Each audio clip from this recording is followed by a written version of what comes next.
Hello friends, welcome to my YouTube channel Abhyast academy. आज की इस वीडियो में हम एएसआई की तैयारी कर रहे अभ्यर्थियों के लिए बहुत ही बड़ा अपडेट लेकर आए हैं। व्यापम ने एएसआई प्री परीक्षा की तिथि की घोषणा कर दी है। साथ ही साथ परीक्षा के नए निर्देश, नए पाठ्यक्रम यानी कि सिलेबस व ऑनलाइन आवेदन फिर से भरने के लिए डेट का ऐलान कर दिया है। साथ ही साथ परीक्षा केंद्र का भी डिटेल दिया गया है।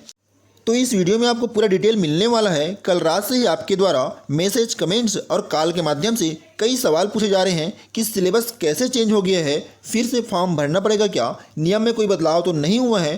तो आज के इस वीडियो में आपको सभी सवालों का जवाब दिया जाएगा। साथ ही साथ आपको कौन सी बुक्स तैयारी करनी है, किस तरह तैयारी करनी पड़ेगी, इस परीक्षा के लिए आपकी रणनीति कैसी होनी चाहिए, साथ ही साथ जो नया सिलेबस जारी हुआ है उसके अनुसार कैसे तैयारी करें, किस तरह प्री परीक्षा क्वालिफाइड करें, इस विषय पर भी चर्चा करेंगे। इसके साथ साथ आपको फॉर्म कैसे भरना है, पूरी जानकारी आपको दिया जाएगा। तो वीडियो को बिना स्किप किए अंत तक जरूर देखिए, जिससे आप सभी जानकारी प्राप्त कर सकें और गुमराह होने से बच सकें। आइए सबसे पहले व्यापम द्वारा जो परीक्षा के निर्देश दिया गया है उन पर विस्तृत चर्चा करेंगे। बिल्कुल ध्यान समझिएगा। सबसे पहले देखिएगा, परीक्षा की संभावित तिथि, इसका डेट है 6 नवंबर 2022 यानी रविवार का दिन। परीक्षा का समय ध्यान देंगे, दोपहर 2 बजे से 4:15 तक है। इससे पहले जो लेटर जारी हुआ था उसमें 3 घंटे का समय दिया गया था, लेकिन जो वास्तविक राजपत्र है एएसआई के लिए जारी किया गया था उसमें 2 घंटे का ही समय है। इसलिए व्यापम द्वारा जो निर्देश जारी हुआ है उसमें 2 घंटे का ही समय दिया गया है। एक खास बात और ध्यान देंगे, इसमें ऑनलाइन आवेदन पत्र भरने को कहा गया है। इसकी प्रारंभिक तिथि 26/9/2022 यानी कि 26 सितंबर से प्रारंभ हो गया है और अंतिम तिथि 16 अक्टूबर 2022 है। इसके साथ साथ आपका प्रवेश पत्र जारी करने की तिथि भी दिया गया है। बहुत सारे अभ्यर्थियों का लगातार मैसेज आ रहा है, क्या फिर से फॉर्म भरना है? तो जी हाँ, आपको फिर से फॉर्म भरना है और वही लोग फॉर्म अप्लाई करें जिनका पीएचडी क्लियर है, जो बिल्कुल फ्रेश हैं, जो पीएचडी नहीं दिलाए हैं, वो अप्लाई करने की कोशिश ना करें। इसमें आप गुमराह ना होवे। जो ऑनलाइन आवेदन पत्र भरने को कहा गया है वो आपका डाटा कलेक्ट करने के लिए और आपका एडमिट कार्ड जारी करने के लिए बहुत ही अनिवार्य है। तो आपको गुमराह नहीं होना है और जो निश्चित डेट दिया गया है उसके अंदर ही आपको फॉर्म अप्लाई करना है, अन्यथा आप प्री परीक्षा के लिए डिस्क्वालीफाइड हो सकते हैं। व्यापम की वेबसाइट पर 28 अक्टूबर 2022 को आपका प्रवेश पत्र जारी कर दिया जाएगा। इसके साथ साथ बात करें जो परीक्षा केंद्रों की, तो 5 संभागीय मुख्यालयों में यानी कि अंबिकापुर, बिलासपुर, दुर्ग, जगदलपुर और रायपुर, यहाँ आपका परीक्षा केंद्र निर्धारित किया गया है। एक महत्वपूर्ण जानकारी है पात्रता के संबंध में, बिल्कुल ध्यान समझेंगे। आवेदन है तो पात्रता के संबंध में विभागीय नियम आपको देखना है। केवल वे अभ्यर्थी पात्र होंगे जो विभागीय नियमों में दी गई शर्तों को पूरी करते हों। मात्र आवेदन पत्र प्रेषित करना और परीक्षा में सम्मिलित होना अभ्यर्थी को पात्र नहीं बनाता है। तो आपको बिल्कुल ध्यान से जो विभागीय नियम दिया गया है उसको समझना है, उसके बाद फॉर्म अप्लाई करना है। आइए अब बात करते हैं सबसे महत्वपूर्ण पॉइंट पर, यानी कि परीक्षा पद्धति पर। जो प्रश्न पत्र रहेगा आपका वस्तुनिष्ठ प्रकार का रहेगा, यानी कि उसमें 4 विकल्प रहेंगे और उसमें से एक विकल्प सही रहेगा। आपको सही विकल्प पर उत्तर शीट में नीले या काले डॉट पेन से गोला को पूर्णतः भरना है। एक खास बात, इसमें ऋणात्मक अंक यानी कि माइनस मार्किंग का प्रावधान नहीं किया गया है। अब बात करते हैं प्रारंभिक लिखित परीक्षा के लिए सिलेबस का। तो व्यापम ने इसका विस्तृत सिलेबस जारी कर दिया है। आप सभी को इसका बेसब्री से इंतजार था, आप सभी के मन में कन्फ्यूजन था कि तैयारी कैसे करनी है, क्या सिलेबस होगा। तो ये क्लियर हो गया है कि कहाँ से प्रश्न आएंगे। पूर्णांक की बात करें तो 300 अंकों का होगा और इसका समय रहेगा 2 घंटे का।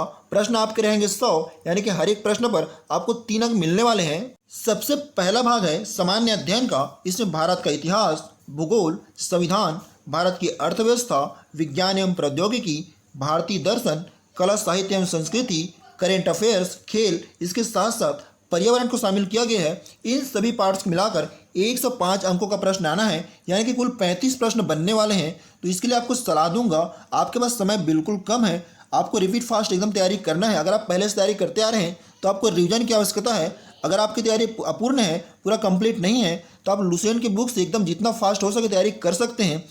इसके साथ साथ आप टुटेजा की प्रतियोगिता सारांश यानी कि प्रश्न बैंक से आप तैयारी कर सकते हैं। अगला भाग है भाग 2, छत्तीसगढ़ का सामान्य ज्ञान। तो इसमें 75 अंक के प्रश्न आएंगे, यानी कि कुल प्रश्नों की बात करें तो कुल 25 प्रश्न आने वाले हैं। बहुत ही बड़ा वोल्टेज है। सिलेबस की बात करें तो छत्तीसगढ़ के सामान्य ज्ञान को पूरा शामिल किया गया है। नया क्या है? नया इसमें पुलिस को ऐड किया गया है। इसके साथ साथ नक्सल समस्या के संबंध में सामान्य जानकारी को ऐड किया गया है। तो इसकी तैयारी के लिए आप हरिराम पब्लिकेशन यानी कि एचआर पब्लिकेशन बुक ट्राई कर सकते हैं। इसके साथ साथ जो एमसीक्यू की तैयारी के लिए आप पहले ही बता दिया है, टुटेजा की प्रतियोगिता सारांश प्रश्न बैंक आता है, उनसे आप तैयारी कीजिए। अगला भाग है कंप्यूटर की सामान्य जानकारी। ये बिल्कुल नया है सिलेबस में। इसमें 15 अंक के प्रश्न आने वाले हैं, यानी कि कुल 5 प्रश्न आएंगे। तो इसकी तैयारी के लिए परीक्षा मंथन का बुक है, उससे आप सटीक तैयारी कर सकते हैं।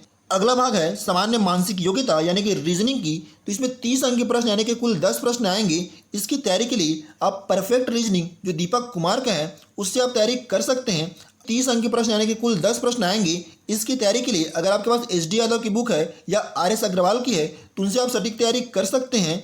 अगला देखते हैं, अगला आपके सिलेबस में है सामान्य हिंदी, इसको नया ऐड किया गया है। इसमें भी 30 अंक यानी कि कुल 10 प्रश्न आएंगे।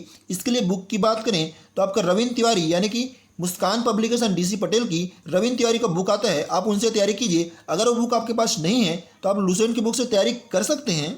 अगला और अंतिम भाग है सामान्य अंग्रेजी का। इसमें 15 अंक यानी कि कुल 5 प्रश्न आने वाले हैं। बिल्कुल ध्यान देंगे, समय बहुत कम है, मात्र 40 दिन का समय है। सिलेबस इतना बड़ा है, आपको सटीक रणनीति के साथ सही समय प्रबंधन के साथ तैयारी करनी होगी। व्यापम ने स्पष्ट कर दिया है कि वे अभ्यर्थी जो शारीरिक मापदंड परीक्षा में पात्र हैं वही अभ्यर्थी आवेदन करें। जो बिल्कुल फ्रेश है, नए अभ्यर्थी हैं, वो इसमें अपना समय वेस्ट न करें। अगर आप एसआई की सटीक रणनीति से तैयारी करना चाहते हैं तो हमारे साथ बने रहिएगा।